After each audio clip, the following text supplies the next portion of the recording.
Bismillahirrahmanirrahim. Assalamualaikum warahmatullahi wabarakatuh. Selamat pagi dan salam sejahtera bagi kita semua. Yang saya hormati Bapak Ibu tim penilai sertifikasi dosen gelombang 1 tahun 2025. Perkenalkanlah, saya Mami Wantoro, NIDN 142006801. Saya merupakan salah satu dosen di Fakultas Teknik Program Studi Teknik Sipil di Universitas Yabis Papua.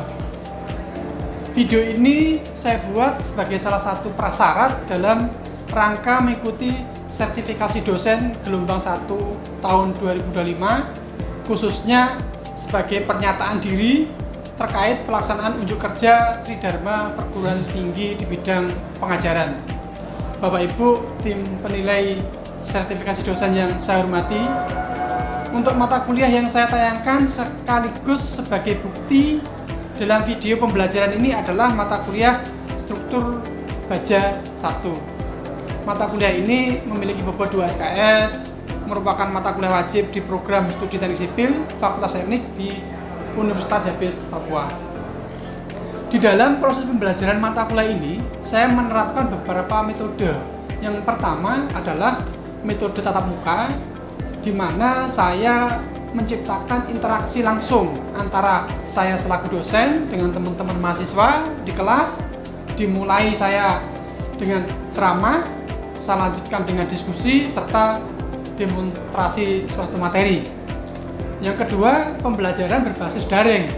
Di dalam platform ini, pembelajaran online, saya manfaatkan untuk menyebarkan materi atau modul yang saya buat dan sekaligus sebagai sarana untuk mengumpulkan tugas dari teman-teman mahasiswa. Pembelajaran yang ketiga itu metode pembelajaran mandiri, di mana saya selaku dosen mendorong mahasiswa untuk belajar secara mandiri dengan memanfaatkan sumber belajar yang ada, yaitu buku, modul, serta jurnal yang terakreditasi.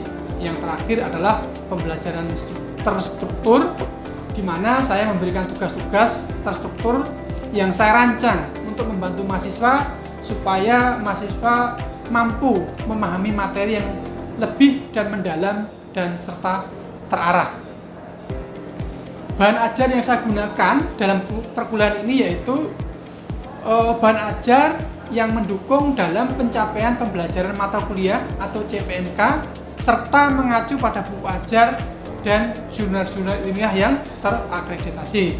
Sedangkan komponen penelitian dalam perkuliahan yang saya bimbing yaitu kehadiran mempunyai bobot 20%, tugas 30%, kuis 20%, serta UAS 30%. Berikut ini saya sampaikan cuplikan proses pembelajaran di kelas. Selamat menyaksikan. Assalamualaikum warahmatullahi wabarakatuh. Selamat pagi bagi kita semua dan teman-teman mahasiswa. Gimana kabarnya untuk hari ini? Baik ya. Siap untuk perkuliahan hari ini? Siap ya. Oke. Sebelum kita mulai, salah satu pimpin doa dong. Ketua kelas Bimo. Mas Bimo, pimpin doa.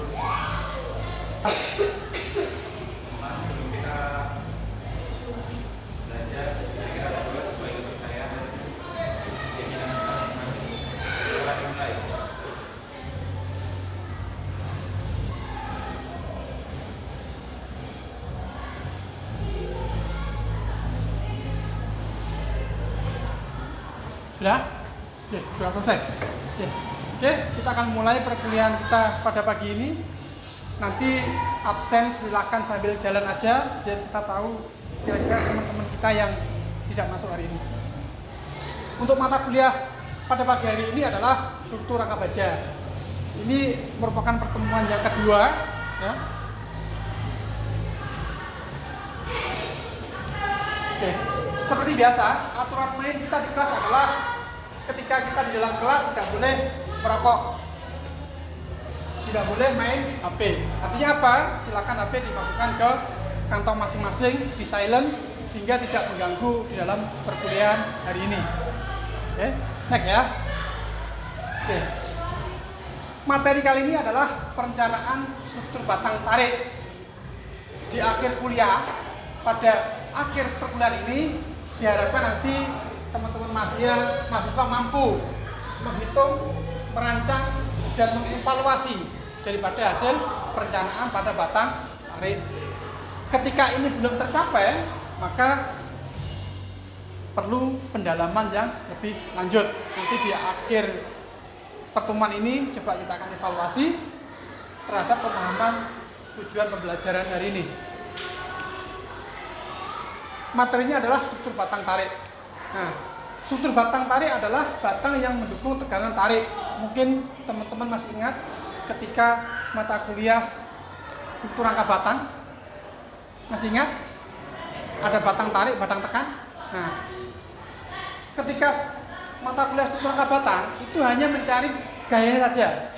Gaya tarik, gaya tekan. Maka di mata kuliah ini kita tidak lanjut dengan bagaimana kita merencanakan pada batang tarik, batang tekan menggunakan rangka baja.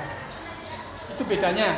Kalau kemarin hanya mencari gayanya, kalau sekarang merencanakan pakai struktur baja. Ini sepintas tentang mata kuliah semester lalu, ya. Oke, sepintas saja. Batang tarik dan batang tekan dapat kita temukan pada rangka atap, struktur jembatan, pengikat gording, dan penggantung pada balkon atau plafon. Ya. Mungkin ada yang tahu rangka atap yang menggunakan struktur rangka tarik. Pernah lihat kuda-kuda? Ya, kuda.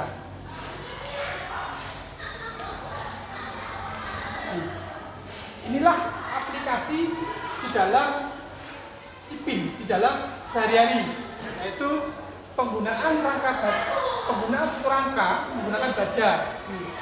Salah satu ini pasti hanya ada dua, batang tekan dan batang tarik. Pasti ada yang batang tarik.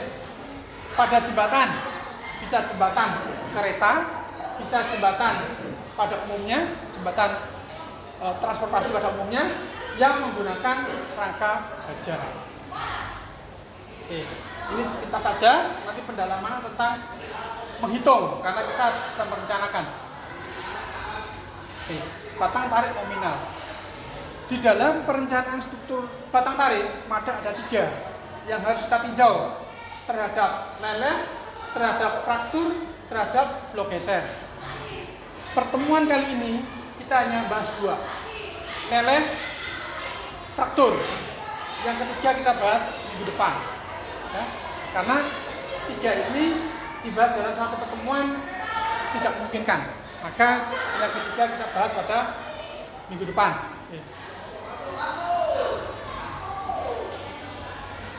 Menurut SEI dan LRFD bahwa gaya yang bekerja kurang dari nilai keamanan dikalikan kapasitas daripada bahan itu sendiri.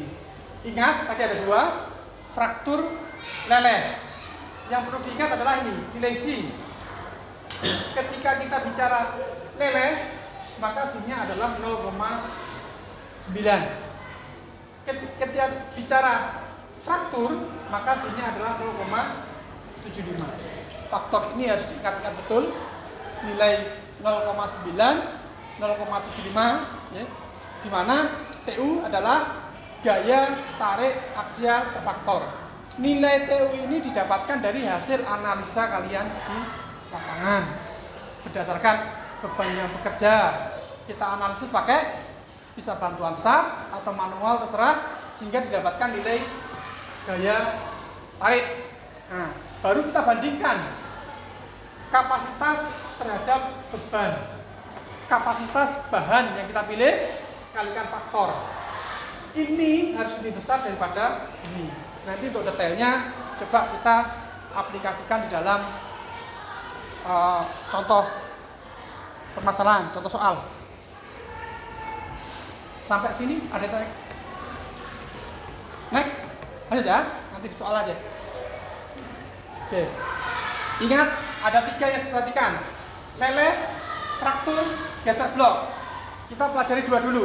Leleh maka rumusnya adalah TN kalikan FY kalikan AG, di mana TN adalah nominal kapasitas material kita, FY mutu baja yang kita gunakan, AG luas profil yang kita pakai atau kita gunakan. Oke? FY satuannya kilogram sentimeter persegi, AG satuannya sentimeter persegi. Satu, rumusnya ini yang kita pakai. Yang kedua, rumusnya yang kita pakai fraktur. Fraktur sama dengan FU kalikan AE, di mana AE adalah luas penampang efektif. Pada soal ini baru dibahas AE-nya belum ada lubang karena geser blok belum muncul. Minggu depan baru kita bahas tentang geser blok, maka muncullah sambungan-sambungan pada baut. Dua rumus ini ada yang tanyakan? Yang pertama, leleh TN sama dengan FY kalikan AG, mutu baja, luasan penampang. Kalau profil didapat dari tabel. Oke. Sama FU mutu leleh baja, AE didapat dari tabel. Oke. Contoh soal. Oke. Misal ada sebuah baja, ada sebuah plat ukurannya 10 kali 150 satuan mili, dihubungkan dengan plat ini, dihubungkan dengan plat ukurannya ini 10 kali 150 mili, menggunakan sambungan las seperti pada gambar. Hitunglah tahanan tarik rencana dari struktur baja tersebut. Oke. Yang perlu diingat adalah di dalam merencanakan batang tarik, maka dilihat adalah kondisi leleh, kondisi fraktur. Oke. Maka kita lihat kondisi leleh. Kondisi leleh rumusnya adalah si TN si kali TN. Si tadi leleh berapa nilainya? Leleh 0,9 muncul di sini. AG karena yang kita lihat adalah batang ini, maka luasnya adalah 10 kali 150. Mutu bajanya di soal digunakan mutu baja DJ41 atau FY 250. Sehingga kondisi leleh kemampuan batang ini adalah sekian ton. Itu kondisi leleh. Selanjutnya kita tinjau terhadap kondisi fraktur. Kondisi fraktur rumusnya si TN sama dengan si kalikan AG kalikan FJ. Ingat, C-nya pada kondisi fraktur 0,75. Maka AE sama dengan luasan sama 10 kali 150. Nah, karena dia las, maka berlaku hukum ini. Punya jika L lebih besar dari W, 2W maka U-nya 1. Jika 2W lebih besar dari antara 2 sampai 1,5, U-nya ini. Yang dimaksud W adalah panjang ini. Panjang ini adalah ya. Okay. Soal ini tadi kita tinjau terhadap leleh, kemampuannya 3,75. Kita tinjau terhadap fraktur, kemampuannya adalah 34,6. Dengan kondisi begini, kalau kita sebagai perencana pakai yang mana? Yang 33 atau yang 34 untuk merencanakan? 3? Berapa? 34. Ada lagi? Ada yang lain?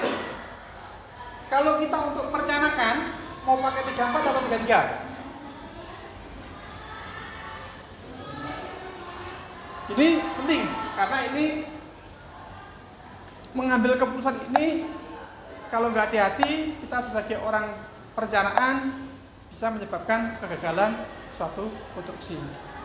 Oke. Ini adalah kemampuan bahan kita untuk menerima beban. 33, 34. Ini kebetulan nilainya nilainya hampir sama. Coba kalau satu lagi yang berdasarkan geser blok nilainya cuma 25. Mana yang dipakai?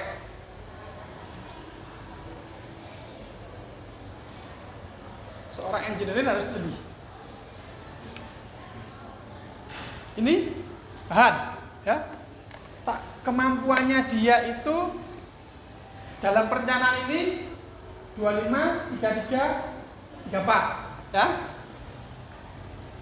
Bebannya 30, bebannya 30. Ya. Kalau kamu ambil keputusan di sini, maka asumsinya kuat, ya. Kalau pakai asumsi di sini, maka dia kemampuannya kuat. Kalau pakai asumsi di sini, kuat nggak? Ya. Maka di dalam perencanaan, jika ada tinjau terhadap 3, leleh, fraktur, mungkin satu lagi nanti geser blok 25, inilah dasar kita sebagai perencanaan. Kenapa kita rencanakan kecil? Biar tidak mengalami kegagalan. Kenapa? Karena kondisi di lapangan kadang berbeda dengan adanya di textbook. Perencanaan kadang tuh beda jauh, kualitas pemilihan bahan, kualitas pengawasan dan lain-lain. Maka kalau kita mau aman di dalam perencanaan, ambil yang paling kecil. Kalau mau aman, itu sangat nyaman dan aman. Tapi kalau kita ambil yang besar, sangat berisiko. Ya. Makanya kenapa kita tinjau dalam beberapa kondisi. Ya. Sampai sini ada tanya kan? Kalau nggak ada, kita lanjut yang soal nomor 2.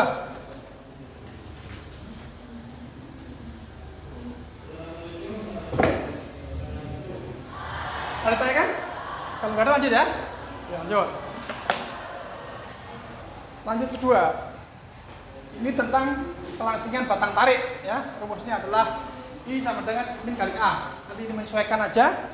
Kita praktekkan di dalam soal. Dan inilah yang kita hadapi sehari-hari di lapangan, ya. Struktur rangka bisa untuk jembatan seperti ini, bisa untuk mudah-mudah pada bangunan, ada yang seperti ini. Contoh, ada sebuah struktur rangka modelnya seperti ini, ya. Ada beban 8 ton, ada beban 18 ton, digunakan profil double siku 70-77, ya. Artinya lebarnya 70, ininya 70, tebelnya 7 mili. Beban 15 ton, 18 ton, 18 ton. Kalau dalam sehari-hari ini dapat dari mana? Justru ini yang penting. Angka ini dapat dari mana? Kalau di soal biasanya langsung ditentukan 8, 18. Tapi kenyataan kita di lapangan didapat dari mana? Itu yang penting. Kalau kita nggak bisa dapatkan ini, nggak akan bisa merencanakan sebuah konstruksi ini. Didapat dari mana? Ada yang tahu? Ada yang dapat dari mana? Beban-beban ini dapat dari mana? Ada yang tahu? Kalau gedung kemarin angin, ini asumsi jembatan, maka beban dapat dari mana? Ini asumsi jembatan. Maka ada beban mati, beban hidup, beban gempa. Mati. Beban mati, rangkanya dia sendiri. Mungkin ada betonnya, mungkin ada aspalnya. Itu beban mati. Beban hidupnya air, kendaraan, ya. Apalagi pejalan kaki. Tuh sini. Terus ada beban gempa. 3 ini nanti disimulasikan ke dalam SAP. Jadi angka-angka ini dapat dari sini. Karena ini sederhana, itu sederhana. Tapi kalau sudah kompleks, maka kita butuh bantuan aplikasi SAP. Sehingga dari situ didapatkan nanti batang tekan di sini berapa. Baru kita bisa mendesain jembatan bajanya. Oke. Nah, setidaknya pahamlah angka-angka ini dari mana. Nah, kita lari ke soal ini yang sudah ada struktur rangka pada batang AB. Mana AB? AB. Nih. AB. Kita suruh periksa ini, apakah batang AB itu kuat menahan beban jika 35%-nya beban mati, 95%-nya beban hidup. Oke. Maka langkah pertama adalah analisa struktur rangka batang. Masih ingat sigma MA sama dengan 0? Masih ingat atau lupa? Nih. Struktur rangka batang semester berapa ya? Semester berapa? 1. Struktur rangka batang 3. Semester 3 akan kalian bawa sampai nanti kerja. Pasti. Oke? Maka solusinya adalah mencari beban batang tarik batang tekan dengan cara nih sigma MA sama dengan 0. Semua gaya yang bekerja pada titik A nilainya 0. Maka RB kalikan panjang, ada beban lagi mana? Ini ya. Ini kali panjang ditambah ini kali panjang ditambah ini kali panjang. Ini searah. Ini ke sana berlawanan jarum jam, maka minus. Ini searah, maka plus. Ya. Jadi di sini RB kali 10 itu adalah jarak 5, 25, 25, 25, 10 meter. RB kalikan 10 ditambah tadi beratnya 18 di sini. Kita kalikan 25 tambah 25 tambah 25, 75 ditambah 18 kali 2,5 ini ditambah 8 kali 5 ini apa-nya dimatikan ini. Oke. Dikurangi 18 kali 3,5. Ingat 18 ini dia berlawanan dengan arah jarum jam, maka kita ini ke sana, maka dia minus kalikan jarak 3,5 sehingga kita total RB kalikan jarak sama dengan sekian, maka didapatkan gaya RB adalah 24,7 ton. Kalau di analika statika maka ada RB, ada RA. RB didapatkan 24, sekian ton. 24,9. Nah, dimulai dari sini maka kita bisa menghitung rangka ini. Yang kita itu tadi kan batang ini kan. Yang tadi yang dipertanya adalah kita disuruh menghitung apakah batang A, B kuat atau tidak. Maka kita perlu mencari gaya di batang AB itu berapa ton. Baru kita bandingin dengan kemampuan profil kita berapa ton. Baru kita bandingkan. Sampai sini dulu, ada yang tanyakan nggak? Yang ini dulu, yang dasar dulu. Yang dasar dulu? Karena ya? Lanjut ya? Oke, lanjut. Nah, setelah ini dapat, maka ada namanya potongan liter. Berarti ini gabungan. Yang tadi itu sigma M A sama dengan 0, maka ada namanya potongan liter. Karena kita mau nyari titik di sini, maka kita pakai potongan liter di titik B. Oke, rumusnya adalah sigma MD sama dengan 0. D.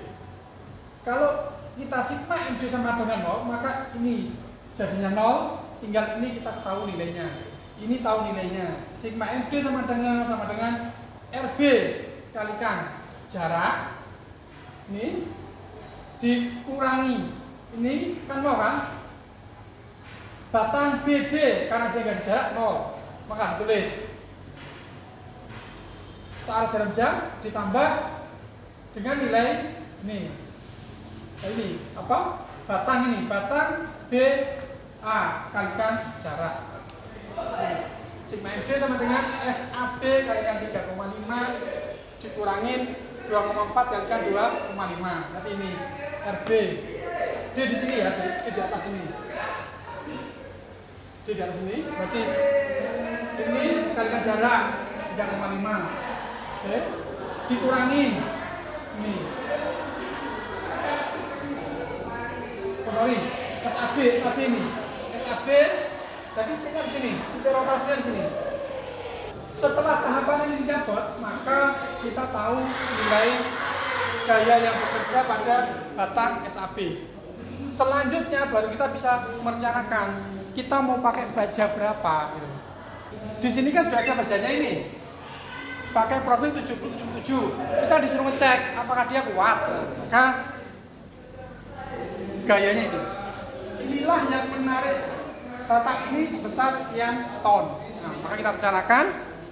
Ingat, kita periksa dalam kondisi leleh, kita kondisi fraktur. Kita cek dulu kondisi lelehnya. Rumusnya adalah Si kalikan TN, ya. Si-nya tadi kalau leleh berapa? 0,9 kalikan FY untuk bajanya yang kita pakai. Terus 2 itu karena dia pakai 2 siku, double siku kanan kiri. Kalau di jembatan kan siku kanan kiri gini toh, siku kanan siku kiri ya. Maka kita kalikan 2 kanan kiri, kita kalikan 2. AG itu luas 1 profil, maka kita kalikan 2 sehingga ketemulah sekian Newton. Dan Newton kita konversikan ke ton, ketemuan sekian ton. Ini untuk leleh. Selanjutnya fraktur. Kita tinjau terhadap fraktur. Rumusnya adalah TN sama dengan Si kalikan FU kalikan AE. Di mana Si-nya 0,75, FU itu adalah kuat leleh baja. 550, ini tergantung material kita pakai. AE-nya 0,85 kalikan luasan, sehingga didapatkan sekian kilonewton, didapatkan sekian ton. Nah, dari 6954 yang dipakai di mana untuk perencanaan? 54. Kenapa 54? Lebih kecil. Artinya ilustrasinya yang tadi. Ketika ini kita rencanakan lebih kecil, maka jika bebannya kecil maka dia kuat. Jika bebannya lebih kecil lagi maka dia akan lebih kuat. Karena kita demonstrasikan yang paling kecil. Ibaratnya saya mampu mengangkat ini 10 kilo, tapi saya rencanakan cuma 8 kilo. Berarti ngangkat 10 kilo 8 kilo sangat ringan sekali. Mungkin itu pertemuan hari ini. Mungkin ada yang tanyakan sebelum kita akhiri. Karena ini sudah habis waktunya, ya, kita diskusi hari ini. Nanti coba sebelum kita masuk ke minggu depan baca yang geser blok ya. Nanti minggu depan biar kita bisa diskusi lebih lanjut lagi. Oke, mungkin demikian yang saya sampaikan untuk kuliah hari ini. Terima kasih atas waktunya. Assalamualaikum warahmatullahi wabarakatuh. Bapak dan Ibu tim penilaian ini, terima kasih yang sebesar-besarnya atas waktu yang diluangkan dan telah diberikan untuk menyimak video yang telah saya sampaikan. Demikianlah yang dapat saya paparkan. Apabila terdapat kekurangan atau hal-hal yang kurang berkenan dalam penyampaian saya mohon maaf yang sebesar-besarnya. Akhir kata, saya ucapkan terima kasih. Wassalamualaikum warahmatullahi wabarakatuh.